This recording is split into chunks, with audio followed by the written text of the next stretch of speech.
Hello and welcome at last to the first deep dive into the systems and concepts of Pale Tides. So far, I've really only hinted at the mechanics of the game on the Kickstarter page, which, if you haven't seen them yet, you can check out at paletides.com. That will link you right there. And also on my Pale Tides art stream, which I'm doing every Monday and Friday over at twitch.tv/PaulScottCanavan. But today, I want to give you a deeper look at how it all works and the philosophies behind the game. It's going to be a long video, probably 30 to 40 minutes, so grab yourself a cup of tea or a glass of wine, highly recommended. And I'm just going to talk to you. One big caveat before we start: the game is still in production and has 3 testing phases to go before anything's considered final. So just note that systems here can change, and some are less fleshed out than others. And you will also get a chance to shape the game in the backer playtest next year, so look out for that. Here's a quick overview of what I'm going to be talking about today, with timestamps, but I would recommend watching the whole thing if you want to understand how it all fits together. There's lots of interconnected systems in Pale Tides and a lot of concepts that carry over between them. So let's start off with a wee introduction to the origins of the game. You'll kind of see where some of these ideas come from and how they feed into different aspects of the game's design.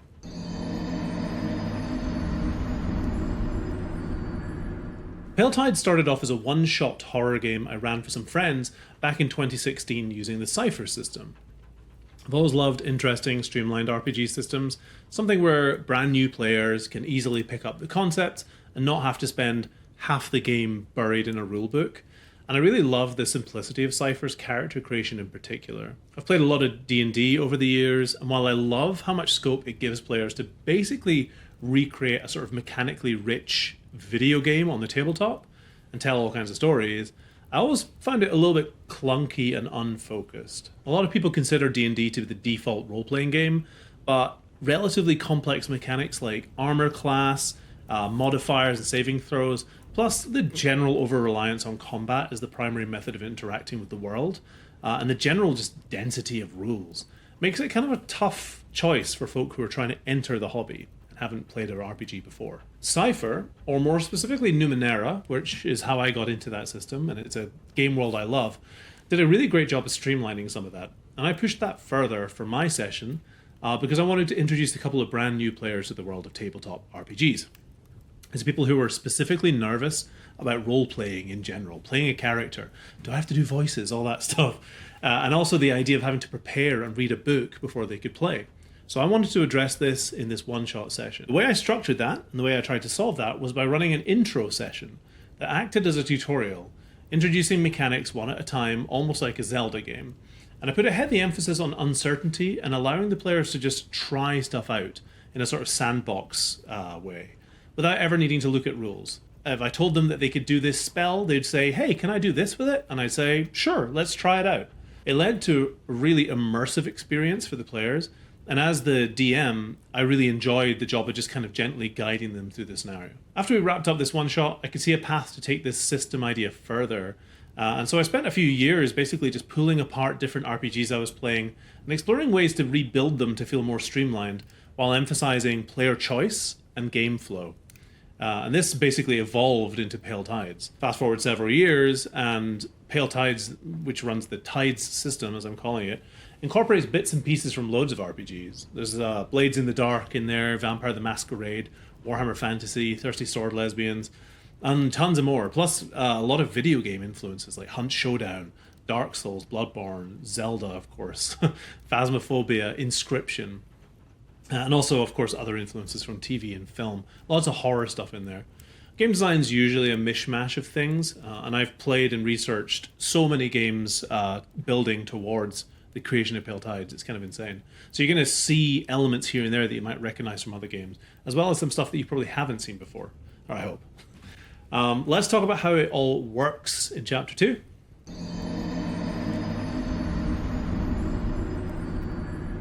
Pale Tides follows a somewhat roguelike structure. So rather than being entirely open like D&D or other RPGs, the players begin with a small coven, which is their home base, on the edge of a small village from which they operate. From there, they choose cases to investigate, and each culminates in an encounter with some horrid entity. Then they have to get back to the coven. The cases are played out in a one-shot format, or two-shot if you include the scrying intro phase, with distinct phases to guide the story. Cases can be strung together to create campaigns, building to larger encounters, or they can exist entirely on their own. The phase structure looks like this. Phase 0, the scrying. This is an optional intro mission for brand new players and a neat hook for a storyteller to introduce the world of Pale Tides and the game mechanics gently. It's basically what I ran in that first session all the way back in time.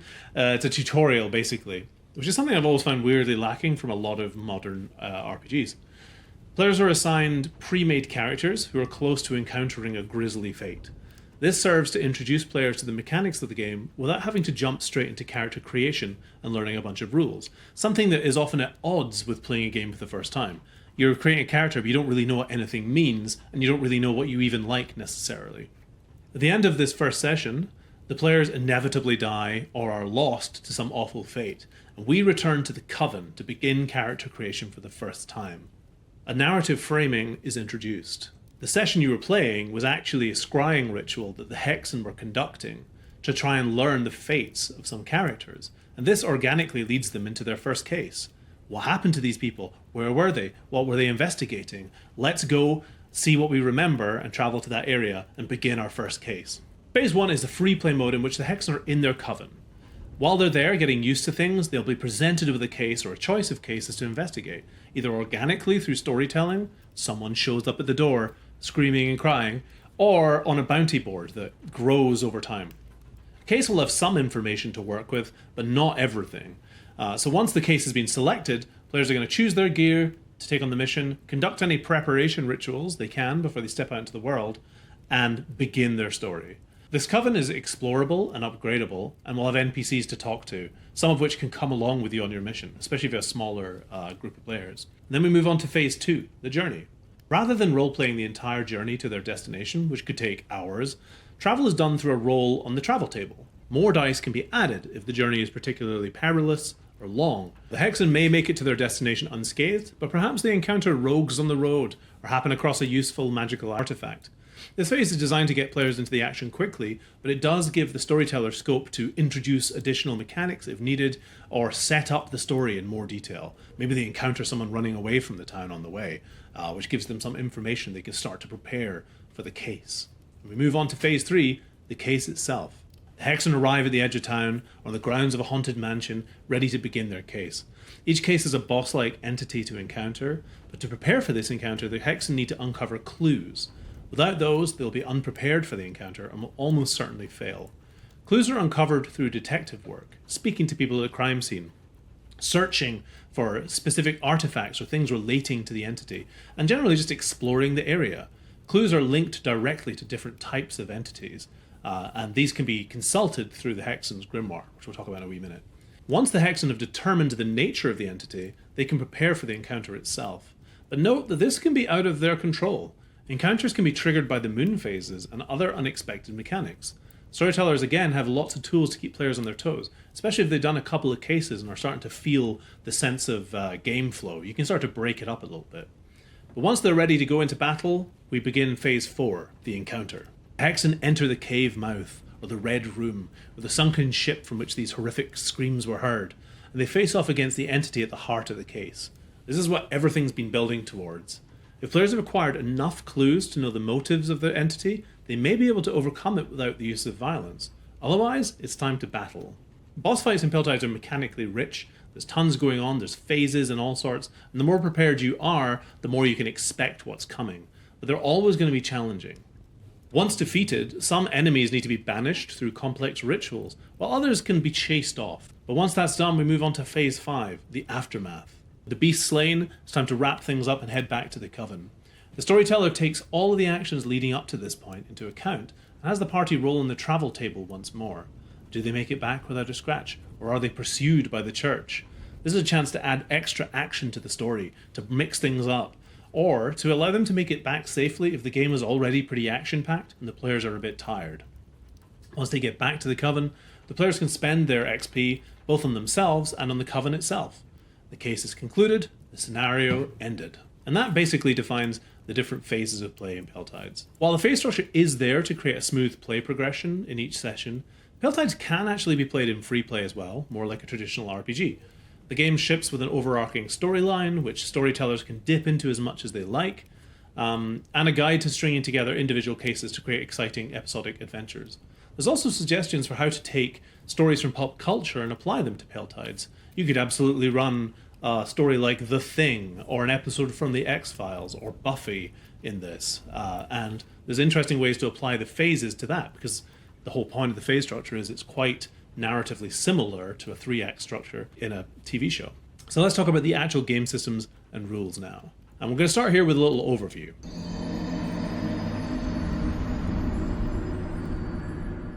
Pale Tides uses both 6-sided dice and the tarot deck to play. Many of the systems are interlinked, so I want to explain some of these concepts first, and then we'll dig in a little bit deeper. So put simply, dice are used for physical actions. Cards are used for magical actions. Both of these systems have a heavy emphasis on gambling and risk-taking, linking to a shared will resource. Will is basically energy. You're expending your willpower to push yourself to your limits. We'll talk about this more in Chapter 5. The phases of the moon affect the game in interesting ways, such as empowering entities or dulling or enhancing certain spells or actions. And these are triggered by the use of magic. Hexen are powerful, but the world is dangerous. Characters can be killed and revived using rituals, but returning Hexen are always changed. Death is an unknowable state in Pale Tides, the Hexen return having paid a price, with no memory of what happened. They may have lost an item of importance, a memory, a finger, or worse. They may not return alone, or may be haunted or even cursed. The thing that returns from death may not even be the player at all. These death mechanics are designed to kind of mess with the players a little bit. The more they die and come back, the more changed they can be. And it means that while death can come quickly in combat, you can always come back. It's just that you might not always want to come back. And as with all of these other systems, it plays into the horror element at the heart of the story. We want the characters to start twisting and changing over time. Magic is a living thing in this world, and it can shape and warp the landscape. Casting spells should always be a considered action in Pale Tides. Releasing too much wild magic can attract entities or even the attention of the church.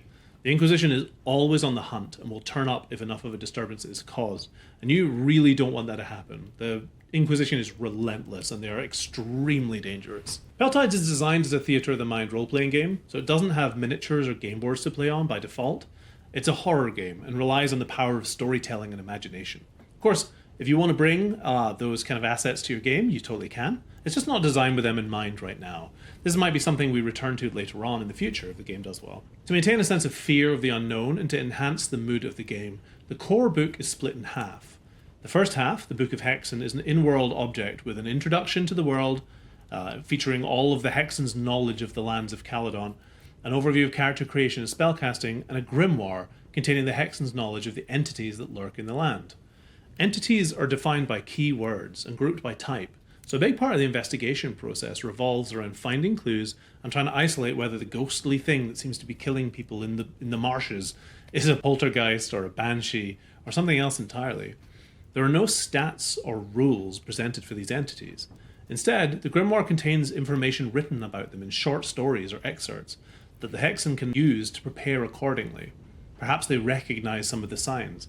Perhaps some of the clues align with them and they increase your knowledge of what they're dealing with. The second half of the Book of Tides, is for the storyteller specifically. And this contains all the rules and stats you would expect to see in a typical role-playing game rulebook, as well as sample cases and suggestions for running the game.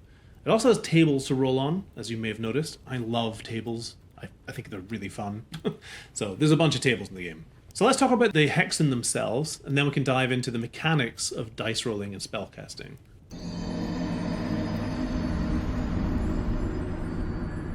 Witches are a diverse bunch and come in all shapes and sizes. They can be tall, broad and armoured, or subtle enough to blend into a crowd. Some are bold and headstrong, others furtive and wise. Big hats are optional, but encouraged. Each Hexen in Pale Tides is built out of 3 elements: the path they walk, their nature, and curios. These 3 choices define every aspect of your character, from their stats and the type of magic they use to their familiars, gear, and backstory. So let's dig into each of those a little bit. Your path is the magical element you wield. Each path is tied to a tarot suit and influences the familiars that are drawn to you. It defines your character's abilities, spells, and unique progression options. There are 5 paths available to Hexen at the start of the game. The first, the Path of the Wild, is linked to the suit of thorns and embodies the strength and vitality of the natural world. Wild witches can speak to animals and use the gifts of Mother Nature to brew potions and poisons. The second path is the path of the seer, linked to the suit of whispers. It's imbued with wisdom, intellect, and the power of foresight. They have abilities such as undoing actions taken by the party, recontextualizing them as visions, and are able to project their influence with a glance. The third is the path of ash, linked to the suit of embers, which blazes with the fervor of passion and transformation. They can harness powerful fire magics and heal or damage with rejuvenating heat. The fourth path, the path of blood, is linked to the suit of blood, appropriately, which flows through the lifeblood of all existence, coursing through rivers and veins alike. These Hexen gain strength in combat from dealing damage and being damaged, and use terrifying blood magic to summon powerful spells. The final path, the path of death, is linked to the suit of bones. These witches draw power from the outside, the other, walking the line between life and death. They can speak with the dead, and even raise the recently slain as allies.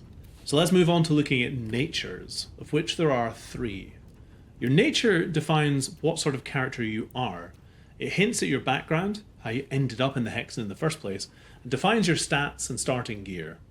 Natures are the closest we come to character classes in this game, but they're not exactly classes, it's more how you go about the world, and they're represented by animals. Wolves are bold, scrappy fighters. They lead with determination and thrive in the heat of battle. Cats are elusive and cunning. They strike from the shadows, excelling in precision and stealth. And finally, owls are inquisitive scholars. They live for the pursuit of knowledge, mastering lore and the arcane. Finally, let's look at curios. Curios are unique oddities about your character. They can be positive or negative, and each Hexen may choose one curio from a list of about 20. No 2 Hexen in a coven can have the same curio, and these are basically ways to add a little extra storytelling flair to your character.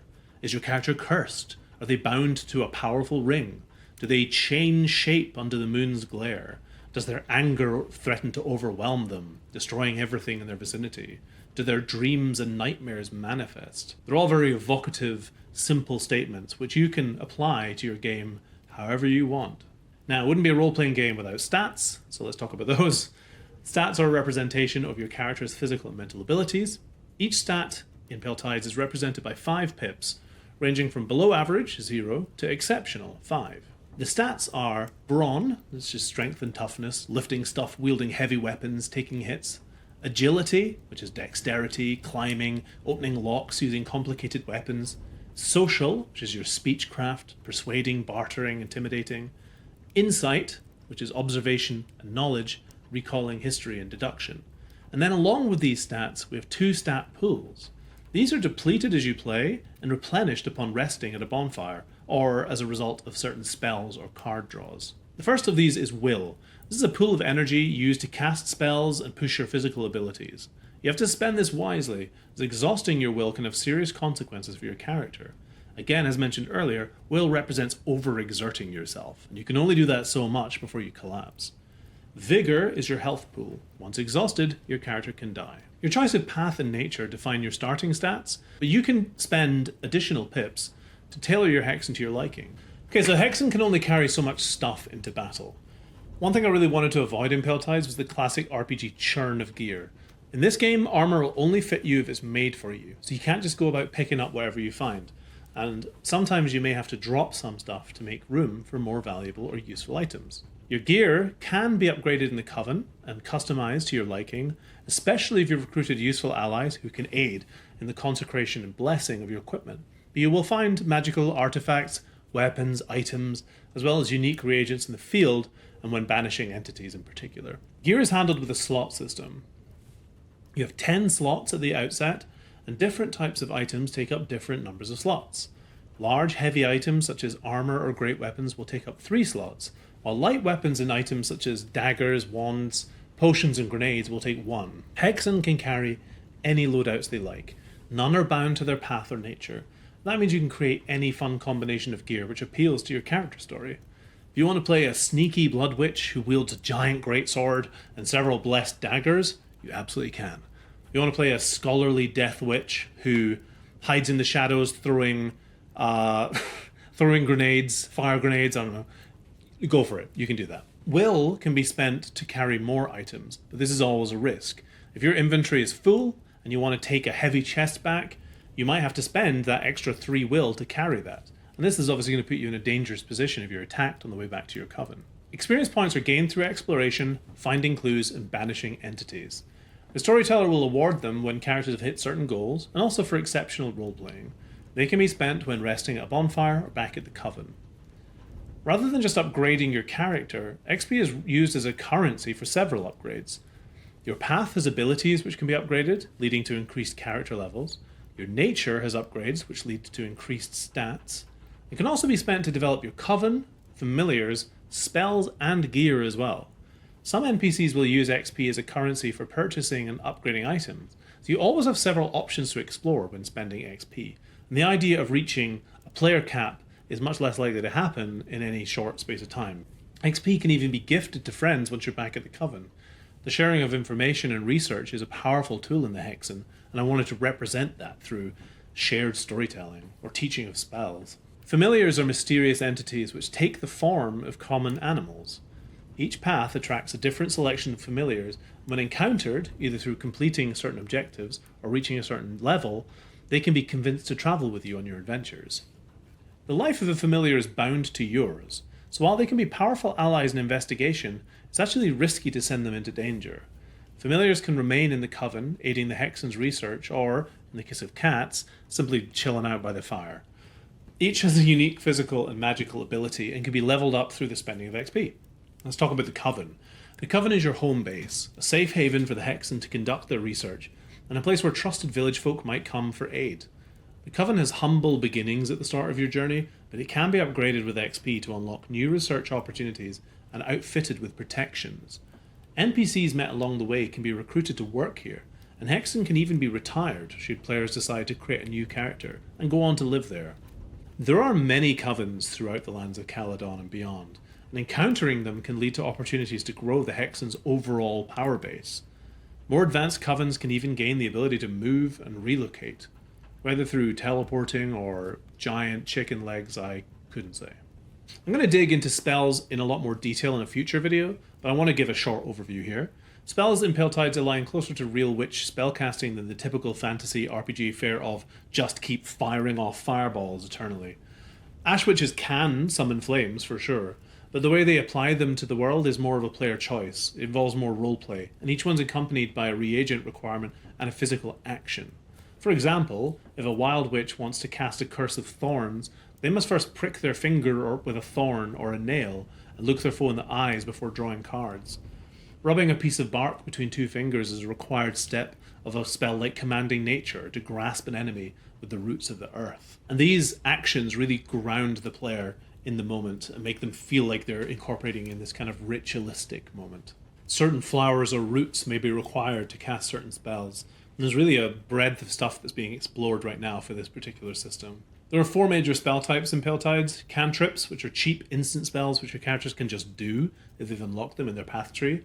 These are things that are just natural to you, come naturally to you, and don't require preparation. Incantations, which are spells which require reagents and preparation. There's charms, which are enchanted one-use objects, kind of similar to ciphers in the cipher system. They're things you enchant ahead of time and you can throw or use in battle, and once used, they vanish or are destroyed.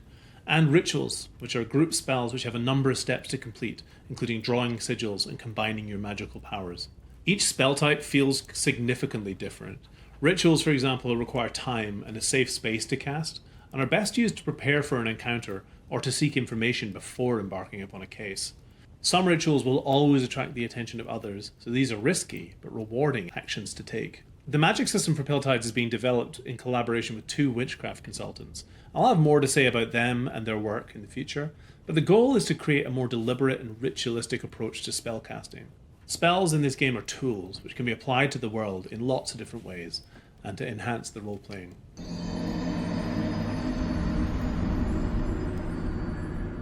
Let's talk about dice. I love dice. I specifically love rolling loads of dice. While the D20 system is very simple and easy to pick up, I grew up playing Warhammer, and I always loved the feeling of rolling more dice to indicate bringing more power to bear. That's the system I adopted for Pale Tides. As you get more powerful or overextend your will to try to succeed, you roll more dice. Dice are rolled whenever a physical action is undertaken which has some chance of danger occurring. Trivial actions don't require a dice roll. If you want to jump over a puddle, you can just jump over a puddle. You don't need to roll on that one. Unless you're in a storm or there are enemies bearing down on you. At that point, you might have to do a little roll. When an action is undertaken which the storyteller deems appropriate for a roll, they'll assign it a difficulty score from 1 to 5. That's trivial to near impossible.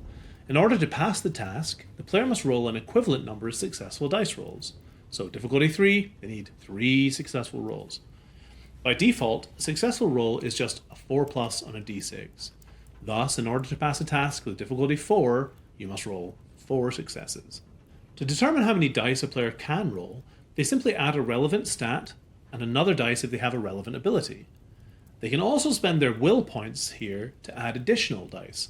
This represents putting extra energy into the action, but it's always risky, and it must be decided before rolling the dice. Finally, friends can help you with your action by spending their will points. They just need to describe how they're going to help you out. Once rolled, there are a few little rules here. Rolls of 6 explode. If you roll a 6, you get to grab another dice and roll that too. If 3 6s are rolled in the pool, you gain a boon. Something good happens. If 3 1s are rolled, you gain a bane, and something bad happens.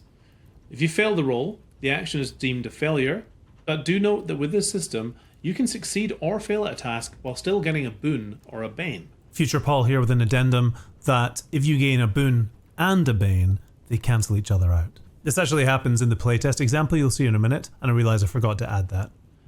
The success number can be affected by your situation too. If a character is scared, some creatures have the fear keyword, success rolls become a 5+ instead of a 4+. If a character has some advantage, high ground, striking from the shadows, etc., success rolls can become a 3+. And these scenarios will be described in the core book, of course. So let's look at an example here. Juniper wants to pick a lock while the townsfolk are looking the other way. The storyteller determines this is a pretty tricky task and gives it difficulty 3. So to succeed, she needs to roll 3 successes. That's a 4+. She takes her agility of 3 and adds her thievery ability, giving her 1 more dice, leading to a dice pool of 4. That's going to be pretty challenging. The odds are not in her favour with 4 dice. So she decides to spend 2 will in order to increase her chances of picking the lock. She rolls 6 dice. Unfortunately, she fails, miserably actually, with a bane, because she got 3 1s. Banes are contextual, so maybe the storyteller decides that not only does she fail to open the door, she alerts the guards and they come running. Let's try another example. Hopefully we won't fail this one. I can see we have 1, 2, 3, 4 successes, so she has in fact succeeded. However, she makes the choice to explode the dice. This is always a choice, you don't actually have to do it. In this case, she might want to get another 6, but she doesn't want to get another 1. And actually, she gets both, incredibly. In this case, they cancel each other out, so nothing great happens and nothing terrible happens either. She succeeds at opening the lock, and the party continues without any problem.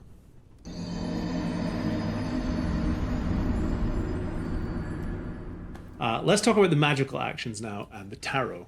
So casting spells in Pale Tides requires the use of the Deck of Tides tarot deck. This is a unique 5-suit tarot deck featuring 92 illustrated cards, divided into 2 parts, the Major Arcana and the Minor Arcana. The 22 Major Arcana cards represent significant forces in the world, which, when drawn, can have an immediate effect on the game. The Magician, for example, represents the harnessing of personal power to manifest desires. When drawn upright, it boosts the power of the spell being cast, but when drawn reversed, upside down, the spell suffers a catastrophic failure, forcing a roll on the catastrophe table. The Minor Arcana consists of 5 suits: Blood, Bone, Whispers, Embers, and Thorns, each aligned with one of the 5 paths of the Hexen. The Deck of Tides sits in the middle of the play table. At the outset of the game, it only includes the first few Major Arcana cards. More will be shuffled in whenever the deck is exhausted and reshuffled. Every time the deck is exhausted, it's reshuffled, and the moon phase moves forwards. Right now there are 5 moon phases in the game: the new moon, first quarter, full moon, last quarter, and the dark moon. And each changes the flow of the game in interesting ways. The new moon, for example, is a relatively peaceful phase, where many entities are dormant, making it perfect for investigations. Other phases, such as the full moon, can trigger key story moments and empower certain entities. The dark moon is a period of darkness and shadows and represents the endgame. Something significant will happen if the Hexen have failed to encounter their target by this stage. The exact number of moon phases may actually change based on wider testing. This is one of those things that can be tweaked before release. Witches use their level to cast spells. They can cast any known spell of their level plus 2, so a level 1 witch can cast up to level 3 spells, assuming they have any required reagents described in the spell description. There's no limit to how many spells a witch can cast in a game. Spellcasting is essentially a battle against fate, with the storyteller playing the latter role. To cast a spell, you draw a number of cards equal to your level plus 1. The storyteller also draws cards equal to the spell level, plus an additional card if the situation is deemed risky. So for example, if the player is attempting to cast a battle spell against a charging enemy, they might be like, that's kind of risky, I'm taking another card for that. Both turn over the cards and choose the highest value card, and reveal them at the same time. Cards which match the spell suit have priority. This is like having a trump card. So when you're casting a fire spell, the ember cards will always beat any other suit. If both the player and the storyteller play trump cards, the highest card value will win. Once the cards have been revealed, the player can spend will to replace their card with a new one. This is a way of cheating fate, essentially, pushing their power to really try and make the spell work. If you succeed at the task with a trump card and the storyteller didn't play a trump, you gain a boon. If you fail at the task and the storyteller played a trump but you didn't, you gain a bane. After the spell is resolved, discard any cards you've spent. The storyteller's cards are shuffled back into the deck. When a spell fails, something unexpected happens. Roll on the consequence table to determine the outcome. Consequences can include a weaker version of the spell being cast, or your will being sapped by the effort, or even a different spell manifesting itself. However, stuff gets real if you got a bane or a boon. Spell banes can include stuff like the spell exploding in your hands, damaging everyone nearby, an entity being summoned by the power of the spell, or even instant player death. So here's a little example of the system in action, because I just told you a bunch of stuff. Albert, a level 3 Death Witch, that's aligned with the suit of bones, wants to cast a Raise Dead spell to communicate with a corpse. Raise Dead is a level 4 spell. So he draws 4 cards, that's his level, plus 1, and the storyteller draws 4, that's the spell level. His best card is the 3 of bones, since it matches the card suit and thus is a trump. The storyteller plays the 5 of bones, which beats him. Albert decides to spend 1 will to draw another card. He doesn't have much left, but he goes for it, and he gets the 9 of embers, which is a higher number, but that still doesn't beat the storyteller's trump card. He decides he has to accept his fate. He has no more will to spend, and the spell ends with a bane. The keeper determines that instead of raising the corpse as an ally, it raises it as an enemy instead, and attacks. This system makes spellcasting feel dangerous, but the rewards can be great. Spells are powerful in Pale Tides, but you don't want to just go about flinging fireballs constantly. Instead, it's better to assess the situation and see what the best course of action might be.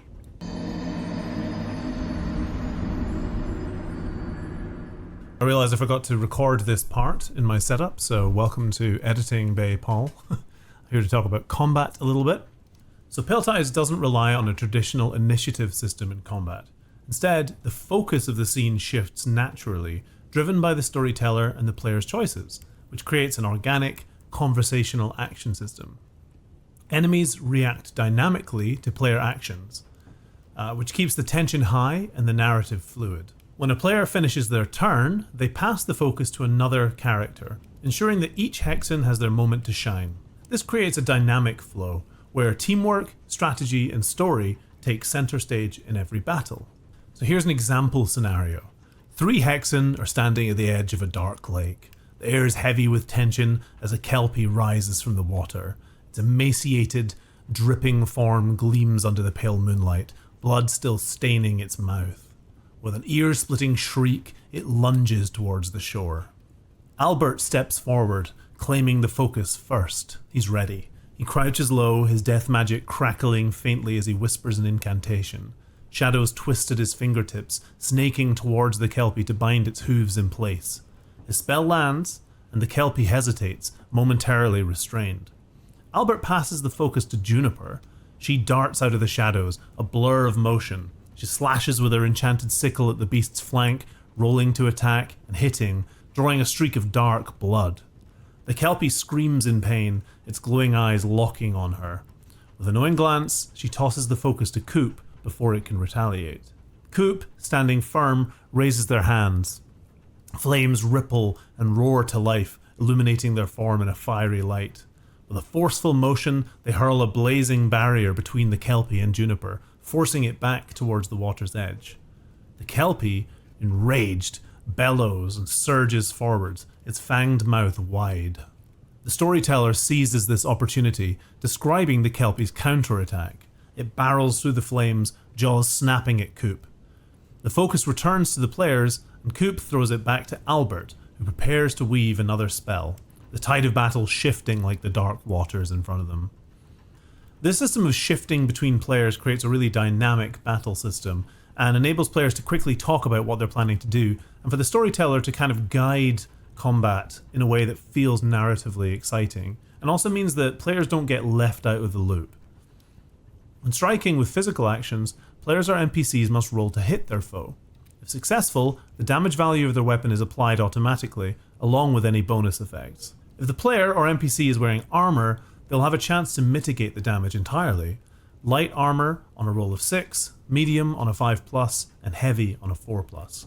The system may be tweaked through testing, of course, but right now what it's giving you is the benefits of wearing armor are that you have a chance to mitigate any damage coming to you, although some effects will ignore armor entirely. But of course, carrying armor will use up some of your gear slots, and that means you can carry less stuff, less weapons, etc. It's always going to be a trade-off.